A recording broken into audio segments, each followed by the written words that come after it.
கள்ளிப்பழங்கள் வந்து உங்கள் கையில் கிடைச்சதுக்கப்புறம் தண்ணியில் போட்டு ஒரு 3 தடவை கழுவுனீங்க அப்படின்னா, அந்த சுற்றி இருக்க முள்ளெல்லாம் தண்ணியோடையே போயிருங்க. ஏன்னா, நம்ம கள்ளிப்பழத்தோட முள்ளெல்லாம் கட் பண்ணி தான் அவங்களுக்கு அனுப்புவாங்க.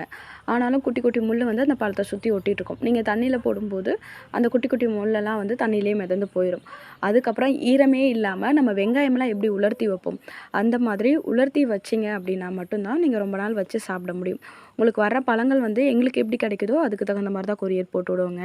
செங்காய், பழம் அந்த மாரி மிக்ஸ் பண்ணி தான் போடுவாங்க. சில பேர் வந்து செங்காயா கேட்பீங்க, சில பேர் பழமா கேட்பீங்க.